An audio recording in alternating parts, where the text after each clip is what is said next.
Let's start today's episode. Welcome back, besties, to our Sex in the Cycle series. We are on day 4. We're going to be talking about the follicular phase today, the flirting phase. If you missed yesterday's, we talked about menstrual. The day before was deep luteal, and we started off with luteal. If you want to catch up, go back and listen because it's really, really interesting information on how your hormones and your body and all of that is affecting your mood. So let's dive into follicular because this is the fun time, right? This is when your estrogen is rising. Like every day post period, I and you will probably start to notice a different shift in your hormones, and every day maybe getting a little bit more and more in the mood. So that feels good. It feels good for me, it feels good for our clients. Like it's that fun phase where the world is rosy. You're looking through the world with rose-colored glasses and everything is happy and well again. Energy's better. You probably want people to like touch you a little bit more. You want to touch a little bit more. I find communication is easier during this phase because your brain is a little bit more clear and focused. So I love the first phase of my cycle. I'm Yeah. not hating on the other phase, but I really do feel like more I'm in the yes. I'm feeling more in the mood. I'm working up to it and things just feel a little bit better. Yeah, it's a good like reconnecting phase, right? So your hormones are conspiring. Like this is the time where you're fertile. Like if you can get some sperm in there, you can keep it until you ovulate. So your body is definitely attempting to get some fertilization in there for ovulation, which is coming next. So your hormones are really conspiring to make you more interested in sex, in orgasming, and that's going to be easier in this phase. It's going to be easier to reach orgasm, which, by the way, orgasm does increase fertility, right? So your orgasm actually helps fertilization. So it is easier to orgasm in this phase because it is actually part of that fertility equation. So when you are in this phase, your hormones are all rising and all of them are saying, hey, let's get it on. So definitely an easier situation. It's be communicative, right? It can be a really fun place. I find that for most people, this phase is where they're getting warmed up. They're like, okay, yeah, let's get back into the connection. And they're having some of the sex that they know they like, that they're used to, that they are comfortable with, that feels good. Maybe throwing in a little extra something here or there, or a new thing here or there. But for the most part, single or partnered, it's that space where you're definitely reconnecting and starting slow and warming up. But the foreplay is not necessarily as long, or it needs to be as long in the luteal and deep luteal. It can be a little bit shorter in the follicular phase for some people.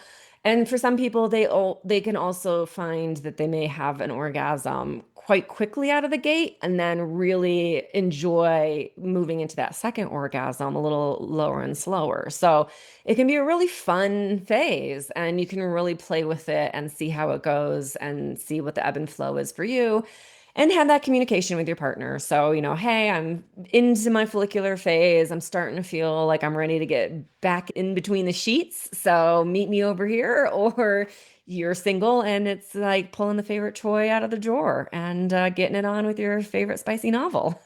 Yes. And that's the thing too. I and clients, everybody is like, I feel my best during this phase. I feel in my body. I feel better in my clothes. Like you will probably feel like the most in your body now in ovulation, right? So that also helps with sex when you feel really good in your body and you feel excited and just comfortable is kind of the word I'm looking for. That all kind of comes together. I mean, this is the time to go clothes shopping, right? Because you feel better in your body. So this is also a really good time to get it on. I like that Marvin Gaye song, right? That you said before, but it really does affect your libido when you feel in your body, and it really does support and the flirting phase.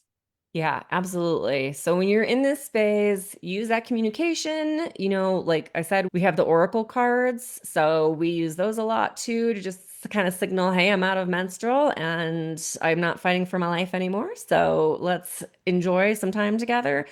But you can absolutely find the communication that works for you, have that chat.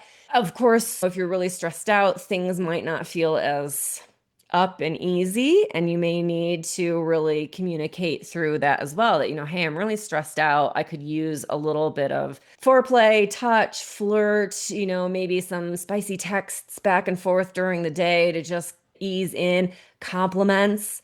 I know that when I'm not feeling great in this phase, I'm like, I need you to just straight up, I don't even care if you lie to me, but just straight up tell me that I am not an ugly old bat right now. Like, I need support. Like, I need you to say things to me. So I need those words. I need them out loud. I need them throughout the day. Like, I need you to get me to feel like I am in that more embodied space. Yeah, So, you're a goddess.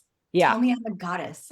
Exactly, exactly. So it is really definitely one of those things where you may need a little extra support if you're really stressed out, because stress is going to kind of tank those hormones and how they're interacting in your body. So definitely keeping in mind that in this day and age, with everything that's going on, stress in this phase is certainly, the potential is there every month. So really taking it into account, that if you're feeling like, oh gosh, but I don't feel in my body and good and flirty, it could be stress levels, it could be depression, anxiety, those kinds of things. They'll damper all of your hormones across the board. So if you're feeling like that in this phase and you're not feeling like you're coming back into your body and it really is affecting you, it's probably time to talk to your doctor as well and see if it's time to do a depression or anxiety questionnaire and see if something else is going on, Yeah, because it can really affect you.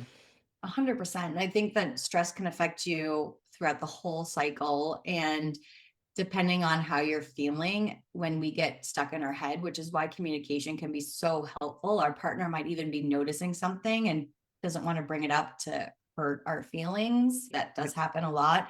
So even just communicating, like, I'm stuck in my head, like I'm on a loop, I can't stop thinking about this, or I'm just feeling really low, they can also help support you and help you get the support that you need to. So yeah, we're all human beings, right? We're all trying to be present, but it's really hard. So be kind. We're doing our best in a really set of terrible circumstances in the world right now. So give yourself that grace. But yeah, if you're not feeling that rise, definitely have a conversation with a professional and see what's going on, because it can make a really big difference. So just throwing that out there at the end. But yeah, I think follicular is really a fun phase. It's a flirty phase. Go have fun with it. Enjoy it. Like you said, go clothes shopping, get something, have a date night, schedule date nights, even if they're date Mhm. nights with yourself, but schedule those date nights in this phase. Have fun, go do something fun, and then know that coming home could be a potentially extra fun. Yes. And carve out that time That's if right. you can. That's right.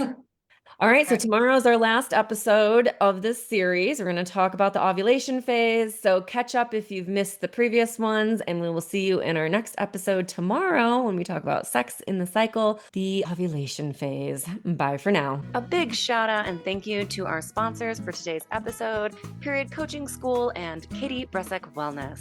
Thanks to you, our favorite bestie, for listening to the Period Besties podcast, where no topic is TMI. And of course, share this episode with your besties.